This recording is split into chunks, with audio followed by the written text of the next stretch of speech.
On 27 September 2014, India's Prime Minister Narendra Modi proposed an International Day of Yoga at the United Nations General Assembly.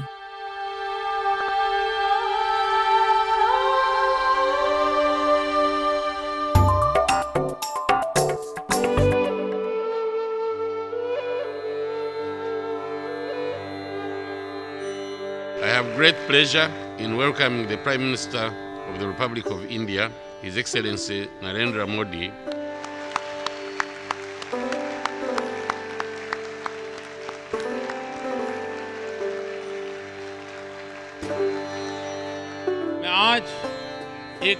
Today, I would like to draw your attention to another subject.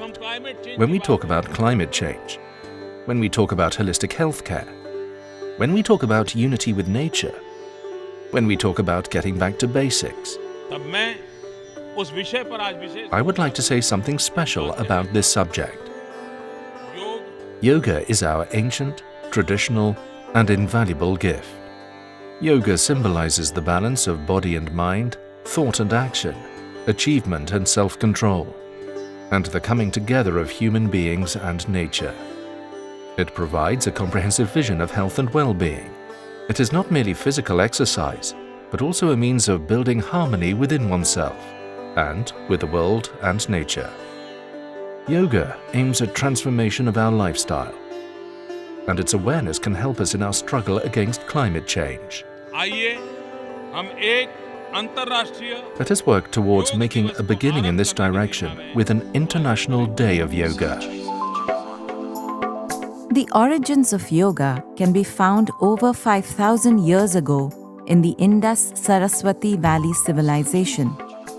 Archaeologists discovered carvings, seals, and artifacts displaying yoga-like practices, poses, and greetings, similar to those found later in the depictions of Pashupati, Rudra, and the god Shiva. The word yoga comes from Sanskrit and came into popular usage during the Vedic period around 1000 BC. The word comes from the root yuj, which means to bind, to yoke, to align, or to hold.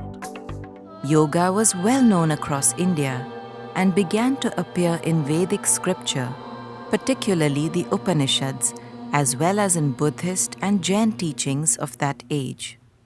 The Upanishads speak of 4 types of yoga practices: mantra, or the repetitions of sacred sounds; laya, or devotional connection to a higher being; hatha, or the channelization of internal energies; and Raja Yoga, or what came to be known as Dhyan or Ashtanga Yoga.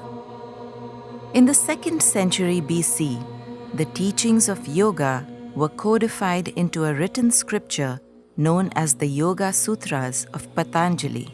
Atha Yoganushasanam. Om. Now yoga is explained. Yoga is the stilling of the modifications of the mind stuff so the seer can see their true and original selves. According to Patanjali, the purpose of yoga is to overcome the attachments to the physical world in order to realize one's true consciousness. According to the Taittiriya Upanishad, the human being is made up of 5 layers or koshas that act in unison.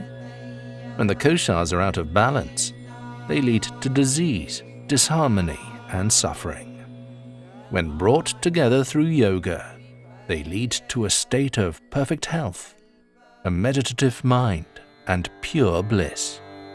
To align the koshas together and restore harmony, Patanjali prescribed a system for yogis called Ashtanga, or the 8-limbed path.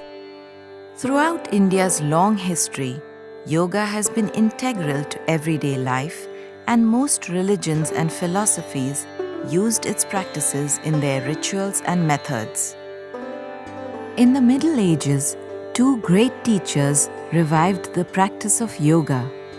In the 8th century, Adi Shankara brought the Upanishads and yoga back into popular consciousness, and Gorakshanath of the Nath Sampradaya brought about the revival of Hatha Yoga at around the same time. From the 1890s, many Indian teachers brought yoga to the world, like Swami Vivekanand in 1893, who introduced the world to Vedanta and Raja Yoga, and Swami Yoganand in 1920, who introduced the world to Kriya and Kundalini Yoga. Teachers like Swami Shivanand, Swami Rama, Swami Satchitanand, Swami Kovalayanand, Sri Yogendra Ji, and other great yogis also spread the deeper aspects of yoga around the world. One of the most influential yoga teachers in the 20th century was Sri Krishnamacharya.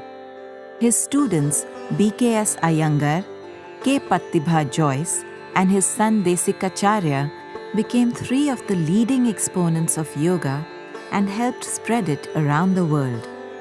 Today, yoga has gone well beyond those early pioneers.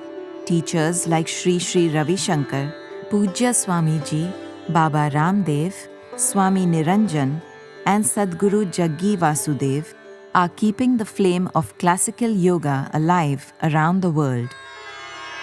The benefits of yoga are now being recognized by science and mainstream medicine.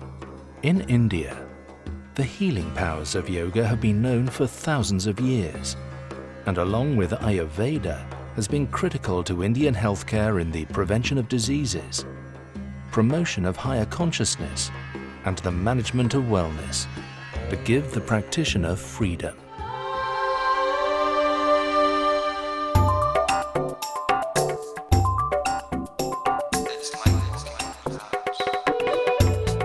The practice of yoga brings about balance, well-being, happiness, and the freedom to live life fully.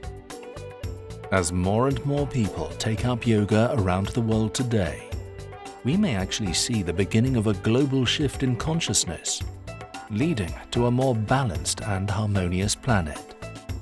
Yoga practitioners become more conscious consumers, better human beings, more environmentally conscious, and good leaders.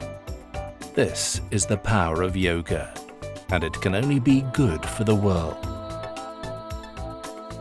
On 11th December 2014, the United Nations passed a resolution making 21st June the International Day of Yoga.